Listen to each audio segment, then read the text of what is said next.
पहली खबर का केंद्र चुनावी नारे और बिगड़े बयान है।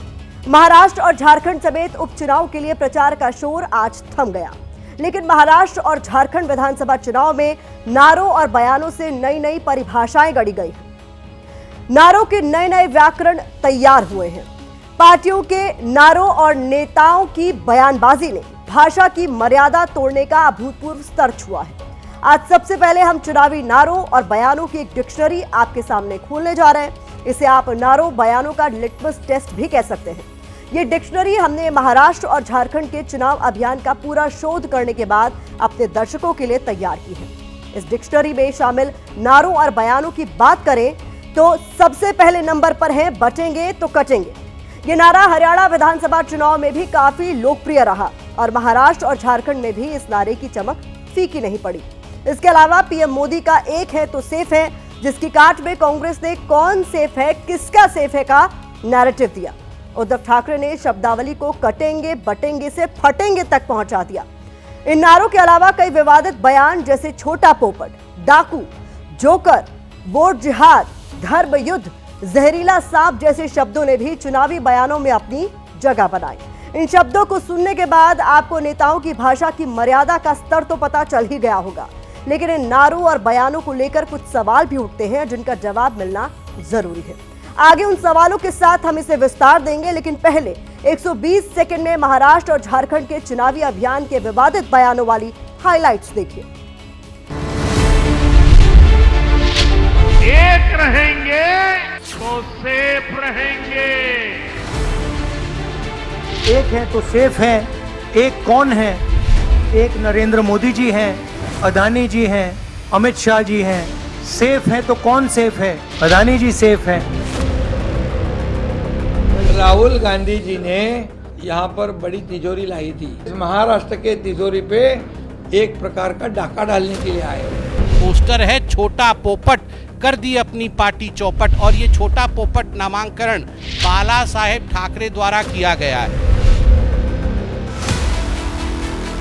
हम पटे थे इसलिए कटे थे, पटेंगे तो जोकर येतोय भगवे कपडे घालून बिचारा आमच्या भगव्या कपड्याचा अपमान करतो। 23 तारीख को तुमको फाड़ेंगे। अरे अण्णा, आता आपली ताकद दाखवून द्या। हे जर वोट जिहाद करणार असतील तर आता वोटांचं धर्मयुद्ध करण्याची वेळ। देवेंद्र फडणवीस आणि सगळ्यांना सांगतोय की तुमचं बटेंगे फटेंगे सोडा, पण मुंबईवरती घाला घातलात तर हम आपको काटेंगे।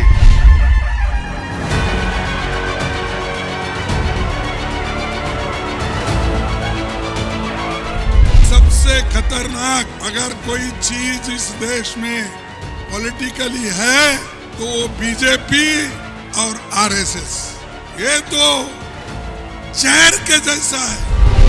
सुनो देवेंद्र फडणवीस, तुमने कई एमएलएस को खरीद लिया, चोरी कर ली, तो तुमको क्या बोला जाए? डाकू बोला जाए या चोर बोला जाए?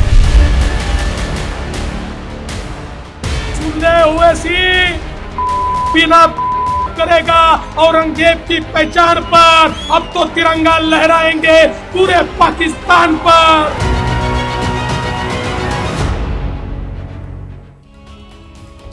भारत की बात में अब कुछ सवालों पर जल्दी से फोकस कर लेते हैं, जैसे चुनावी भाषणों या नारेबाजी में नेता भाषा की मर्यादा का ध्यान आखिर क्यों नहीं रखते?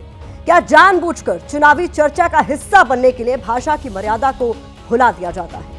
क्या ये नारे और बिगड़े बयान सिर्फ चुनावी शोर का हिस्सा बनकर रह जाते हैं या चुनावी नतीजों पर भी इनका कोई असर दिखता है?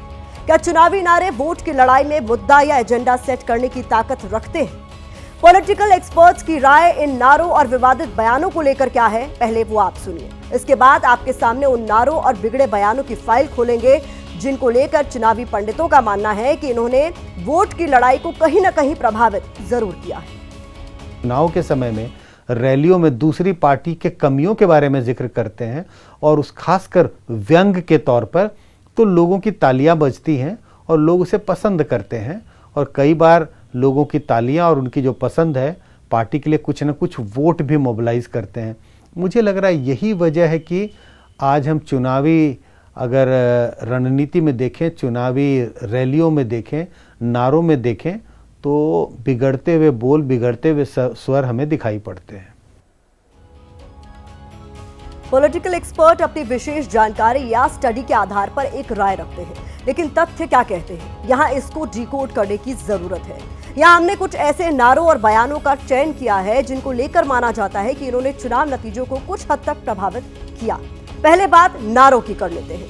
यूपी के सीएम योगी आदित्यनाथ ने बटेंगे तो कटेंगे का जो नैरेटिव हरियाणा विधानसभा चुनाव में वोटरों के सामने रखा, माना जाता है कि उसने भी बीजेपी की हैट्रिक लगाने में योगदान दिया। अब देखना यह होगा कि क्या ये नारा महाराष्ट्र और झारखंड की चुनावी बाजी पर असर डालेगा। यहाँ आपको ये भी बता दें कि इस नारे को लेकर बीजेपी दो धड़ों में बटी हुई नजर आई। इसके अलावा 2024 के लोकसभा चुनाव में बीजेपी की तरफ से अब की बार 400 पार के इर्द गिर्द पूरा कैंपेन तैयार किया गया, लेकिन नतीजे उतने उत्साहजनक नहीं रहे। पहली बार बीजेपी को गठबंधन राजनीति का स्वाद चखना पड़ा। 2021 के बंगाल विधानसभा चुनाव में बीजेपी और टीएमसी के बीच कांटे की टक्कर दिख रही थी, लेकिन ममता बनर्जी ने बीजेपी के खिलाफ खेला होबे का नैरेटिव खड़ा कर दिया। चुनाव में टीएमसी का प्रदर्शन ऐतिहासिक रहा। इसके अलावा 2020 में दिल्ली विधानसभा चुनाव में आम आदमी पार्टी ने नारा दिया, अच्छे बीते 5 साल, लगे रहो केजरीवाल। एक बार फिर अरविंद केजरीवाल दिल्ली की सत्ता जीतने में कामयाब रहे। यहाँ पर 2019 के लोकसभा चुनाव का जिक्र कर लेना भी जरूरी है, जब बीजेपी ने अब की बार 300 पार का नारा दिया था और वो हिट भी रहा। बीजेपी ने अकेले अपने दम पर 303 सीटें जीत ली। ये तो हुई नारों की बात, लेकिन बीते कुछ सालों में नेताओं की तरफ से ऐसे विवादित बयान भी दिए गए जिनको लेकर माना जाता है कि उन्होंने नतीजों को प्रभावित किया। जैसे महाराष्ट्र विधानसभा चुनाव में रविवार को कांग्रेस अध्यक्ष मल्लिकार्जुन खड़गे ने बीजेपी आरएसएस की तुलना जहरीले सांप से कर डाली। इससे पहले भी कांग्रेस नेताओं ने कई बार ऐसे नेगेटिव बयान दिए हैं जिससे पार्टी को नुकसान पहुंचा है। 2007 के गुजरात विधानसभा चुनाव में सोनिया गांधी ने नरेंद्र मोदी को मौत का सौदागर कहा था। उस समय वो गुजरात के सीएम थे। माना जाता है कि इस बयान से कांग्रेस को भारी नुकसान हुआ और बीजेपी की सरकार बनी। 2014 के लोकसभा चुनाव में कांग्रेस नेता मणिशंकर अय्यर ने नरेंद्र मोदी को चाय वाला कहकर हमला बोला। बीजेपी ने इस बयान को अपने प्रचार का हथियार बनाकर पूर्ण बहुमत के साथ सरकार बनाई। 2017 में एक बार फिर कांग्रेस नेता मणिशंकर अय्यर ने पीएम मोदी के लिए नीच शब्द का इस्तेमाल किया। गुजरात चुनाव में सत्ता परिवर्तन की बेहद करीब पहुंची कांग्रेस के हाथ से मौका चला गया। 2019 के लोकसभा चुनाव में राहुल गांधी ने चौकीदार चोर है का नारा दिया। यहां भी कांग्रेस का दांव पार्टी को बैकफायर कर गया। 2022 में गुजरात विधानसभा चुनाव के दौरान मल्लिकार्जुन खड़गे ने मोदी की तुलना रावण से कर डाली। परिणाम फिर कांग्रेस सरकार बनाने में विफल हो गई। तो वैसे मौजूदा चुनाव में केंद्रीय चुनाव आयोग ने बीजेपी और कांग्रेस दोनों पार्टियों के अध्यक्षों को भड़काऊ बयानों के मामले में नोटिस जारी किया था। 18 नवंबर तक नोटिस का जवाब देने को कहा था। हालांकि इस पर दोनों ही अध्यक्षों ने आयोग से 7 दिन की मोहलत और मांगी, जो आयोग ने दे भी दी।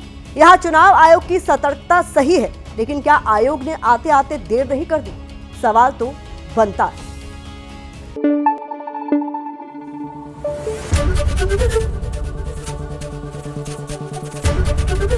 एबीपी न्यूज आपको रखे आगे।